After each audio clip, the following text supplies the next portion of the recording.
नमस्कार मित्रांनो. तर महाराष्ट्र शासनाने कृषी क्षेत्रात मोठा निर्णय घेतला आहे. आता दरवर्षी राज्यस्तरीय ॲग्री हॅकेथॉन स्पर्धा आयोजित केली जाणार आहे. तर या स्पर्धेत विजेत्यांना 25 लाख रुपये आणि उपविजेत्यांना 15 लाख रुपये मिळणार आहेत. तर ही स्पर्धा कोणासाठी आहे, अर्ज कोण करू शकतो, बक्षिसे किती आहेत आणि संपूर्ण GR मध्ये काय माहिती दिली आहे, चला सविस्तर जाणून घेऊया. तर 17 जुलै 2026 रोजी कृषी विभागाने हा शासन निर्णय जारी केला आहे. या निर्णयानुसार राज्यात दरवर्षी नियमितपणे राज्यस्तरीय ॲग्री हॅकेथॉन आयोजित करण्यास मंजुरी देण्यात आली आहे. या उपक्रमाचा उद्देश कृषी क्षेत्रातील समस्या आधुनिक तंत्रज्ञान आणि AIच्या मदतीने सोडवणे आहे. तर या स्पर्धेचे प्रमुख उद्दिष्टे आहेत: कृषी क्षेत्रातील नाविन्यपूर्ण तंत्रज्ञानाला प्रोत्साहन, स्टार्टअप्स आणि संशोधकांना संधी, AI व आधुनिक तंत्रज्ञानाद्वारे शेतीतील समस्या सोडवणे, नवीन तंत्रज्ञान शेतकऱ्यांपर्यंत पोहोचवणे आणि महाराष्ट्रातील प्रमुख शहरांना कृषी नवकल्पनांचे केंद्र बनवणे. तर स्पर्धा कशी होणार? तर दरवर्षी कृषी विभाग जास्तीत जास्त 10 समस्या म्हणजे प्रॉब्लेम स्टेटमेंट्स निश्चित करेल.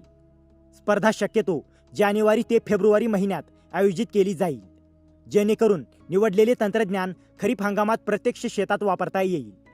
तर स्पर्धेची ठिकाणे, तर ही स्पर्धा चक्राकाळ पद्धतीने राज्यातील 4 कृषी विद्यापीठांच्या कार्यक्षेत्रात आयोजित केली जाईल: पुणे, नागपूर, छत्रपती संभाजीनगर आणि ठाणे किंवा अन्य योग्य ठिकाण. तर बक्षिसे किती? तर प्रत्येक समस्येसाठी विजेता ₹25 लाख आणि उपविजेता ₹15 लाख.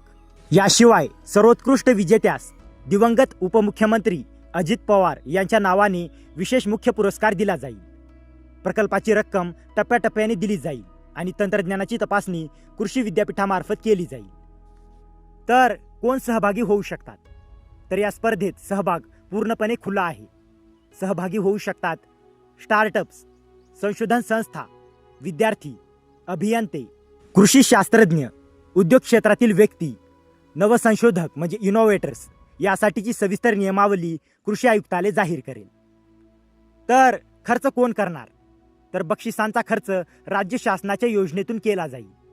स्पर्धेच्या आयोजनाचा खर्च जिल्हा नियोजन समिती म्हणजे DPDC निधीतून केला जाईल आणि आयोजनाची जबाबदारी, या स्पर्धेचे नियोजन आणि अंमलबजावणीची जबाबदारी कृषी आयुक्तालय पुणे संबंधित जिल्हाधिकारी यांच्याकडे असेल. जिल्हा स्तरावर स्वतंत्र समिती स्थापन करून स्पर्धेचे नियोजन, वेळापत्रक, समन्वय आणि विजेते निवडण्याचे काम केले जाईल. नंतर महत्त्वाची माहिती, तर जर तुमच्याकडे शेतीसाठी एखादी नवीन कल्पना, AI आधारित उपाय किंवा आधुनिक तंत्रज्ञान असेल तर ही स्पर्धा तुमच्यासाठी मोठी संधी ठरू शकते.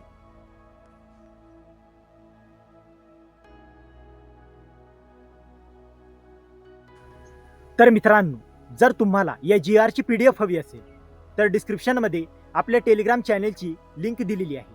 तिथे जाऊन तुम्ही या GRची PDF घेऊ शकता. आणि हा व्हिडिओ उपयुक्त वाटला असेल तर व्हिडिओला लाईक करा, शेअर करा आणि अशाच महत्त्वाच्या GR अपडेटसाठी आपल्या चॅनलला सबस्क्राईब करा. तर मित्रांनो, भेटूया अशाच एका महत्त्वाच्या पुढच्या व्हिडिओमध्ये. जय हिंद, जय महाराष्ट्र.